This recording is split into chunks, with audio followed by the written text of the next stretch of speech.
देहरादून से खबर है जहां पर धामी कैबिनेट ने 12 प्रस्तावों पर मुहर लगाई है। उपनल कर्मचारियों को मिली बड़ी राहत। कट ऑफ तिथि 15 अगस्त 2024 तक बढ़ाई गई। चारधाम यात्रा और कारागार नियमों में अहम फैसले। घोड़े खच्चरों के इंश्योरेंस का 20% खर्च उठाएगी सरकार। उत्तराखंड को पूर्ण साक्षर राज्य घोषित करने का निर्णय। उत्तराखंड में साक्षरता दर 98% से अधिक है। कृषि, पशुपालन और पर्यटन को भी सौगात मिलेगी। मुख्यमंत्री पुष्कर सिंह धामी की अध्यक्षता में सचिवालय में हुई कैबिनेट बैठक में 12 महत्वपूर्ण प्रस्तावों को मंजूरी दी गई है। बैठक की शुरुआत पूर्व मुख्यमंत्री मेजर जनरल भुवन चंद्र खंडूरी और पद्मश्री निशानेबाज जसपाल राणा को श्रद्धांजलि देकर की गई। कैबिनेट ने उपनल कर्मचारियों के समान कार्य समान वेतन की कट ऑफ तिथि बढ़ाने, उत्तराखंड को पूर्ण साक्षर राज्य घोषित करने, चारधाम यात्रा में घोड़ा खच्चरों के बीमा सहायता प्रावधान, अंतर्राष्ट्रीय हिमालयन कार रैली और दुग्ध उत्पादन बढ़ाने के लिए एम्ब्रियो ट्रांसफर तकनीक आधारित परियोजना समेत कई अहम प्रस्तावों को मंजूरी दी। फैसलों को प्रदेश का विकास और जनहित से जोड़कर देखा जा रहा है।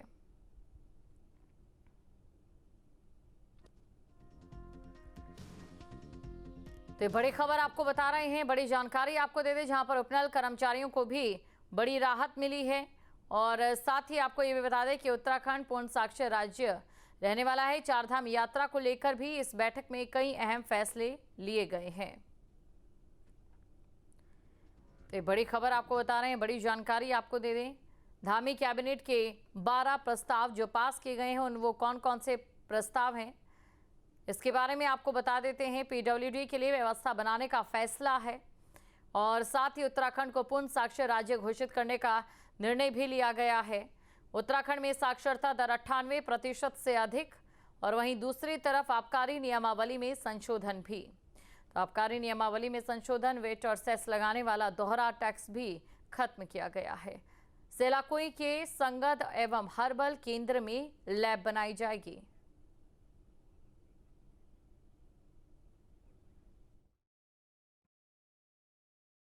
माध्यमिक शिक्षा विभाग का प्रस्ताव था। राष्ट्रीय शिक्षा नीति 2020 के अनुरूप साक्षरता के मानकों के आधार पर उत्तराखंड राज्य को पूर्णतः साक्षर राज्य घोषित किए जाने का जो प्रस्ताव था, शिक्षा विभाग के द्वारा माननीय मंत्रिमंडल के समक्ष लाया गया था। उसमें राष्ट्रीय शिक्षा नीति 2020 के अनुरूप साक्षरता के मानकों के आधार पर उत्तराखंड राज्य को पूर्णतः साक्षर राज्य घोषित किए जाने के संबंध में माननीय मंत्रिमंडल ने अपना अनुमोदन दिया। यहाँ की जो साक्षरता दर है वो 98% से भी ज़्यादा है। बिटुमिनस की कीमतों में अत्यधिक वृद्धि के दृष्टिगत बिटुमिनस कार्य हेतु जो अनुबंध किए गए थे, उसमें चूँकि जो पीडब्ल्यूडी के द्वारा सड़कों का टेंडर हुआ था, तो जैसा मिडिल ईस्ट में जो झगड़ा हुआ था या जो दिक्कतें आई थी, उसकी वजह से जो बिटुमिनस मिल नहीं पा रहा था, तो उसकी दरें बहुत बढ़ गई थी, महंगी हो गई थी। उसके लिए प्रस्ताव आया था और उसमें माननीय मंत्रिमंडल ने कुछ सीमा तक कैप लगाते हुए बढ़ी हुई दरों पर काम कराने के लिए सहमति व्यक्त की है। उत्तराखंड संस्कृत शिक्षा संशोधन नियमावली 2026 प्रख्यापित किए जाने के लिए प्रस्ताव माननीय मंत्रिमंडल के समक्ष लाया गया था। राज्य में संस्कृत विद्यालयों को मान्यता प्रदान करने, पाठ्यक्रम का निर्धारण करने, परीक्षा संचालन हेतु उत्तराखंड संस्कृत शिक्षा परिषद को विधि द्वारा गठित संस्था के रूप में स्थापित करने संबंधी जो उनकी अधिसूचना संख्या 2024 थी, उसका फिर संशोधन हुआ 2023 में। उसमें कुछ संशोधन जो मान्यता प्रदान करने, पाठ्यक्रम निर्धारण और भर्तियों के लिए ले आए थे संस्कृत शिक्षा विभाग की तरफ से, उसको माननीय मंत्रिमंडल द्वारा सहमति प्रदान की गई।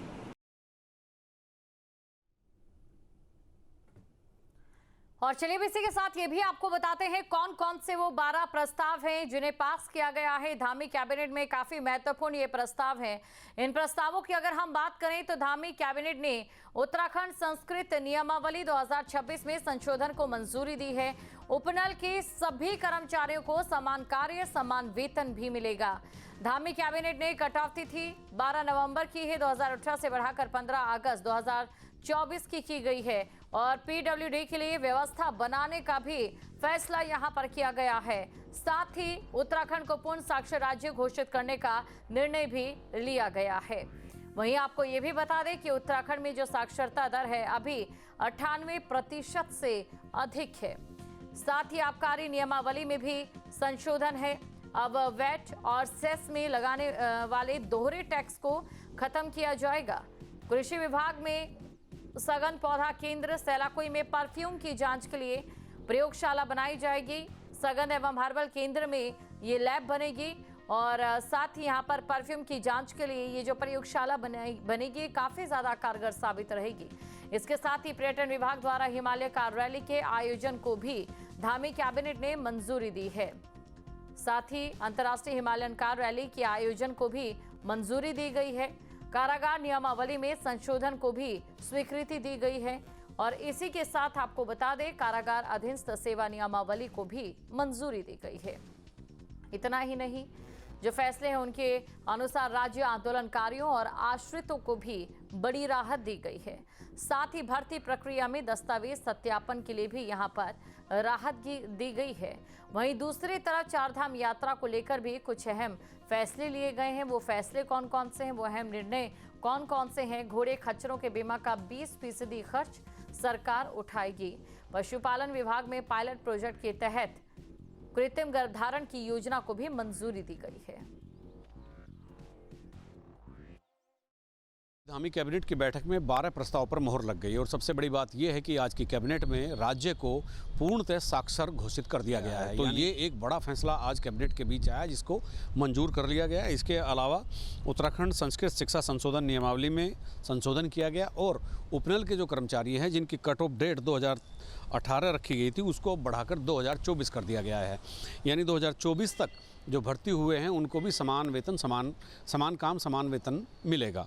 इसके अलावा जो मिडिल ईस्ट में जो संकट आया था और कोलतार महंगा हो गया था तो 10 करोड़ रुपए तक की सड़कों पर बढ़े हुए कोलतार की कीमत सरकार वहन करेगी। यानी जो ठेकेदार सड़क बनाने का काम कर रहा होगा उसको यहाँ से वो जितना भी पैसा है जो ज़्यादा हुआ है महंगाई के कारण वो रियम्बर्स होगा।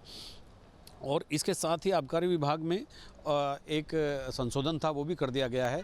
और सैलाकुई में जो एक सघन पौधा केंद्र है जिसका नाम भी बदल दिया गया पिछली कैबिनेट में, वहाँ पर मिलावट के लिए एक प्रयोगशाला स्थापित होगी। उसके लिए 5 पद यहाँ पर सृजित कर दिए गए हैं। अंतर्राष्ट्रीय हिमालय कार रैली के आयोजन को भी मंजूरी दे दी गई है। और उत्तराखंड कारागार नियमावली और कारागार अधीनस्थ सेवा नियमावली दोनों में संशोधन का प्रस्ताव आया था, उनको मंजूरी दे दी गई है।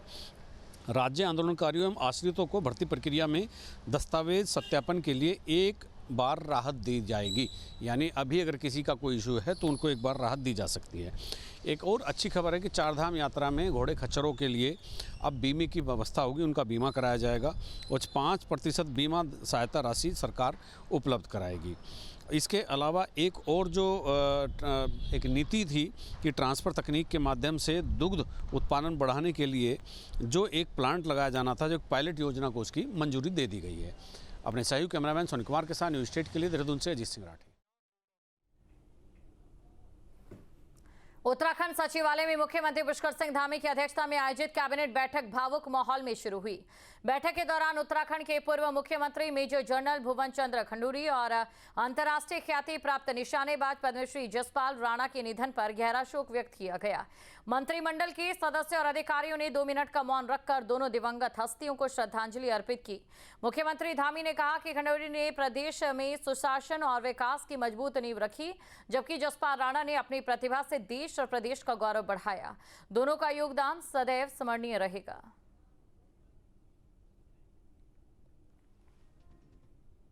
आपके मोबाइल पर तुरंत आएगी ब्रेकिंग न्यूज।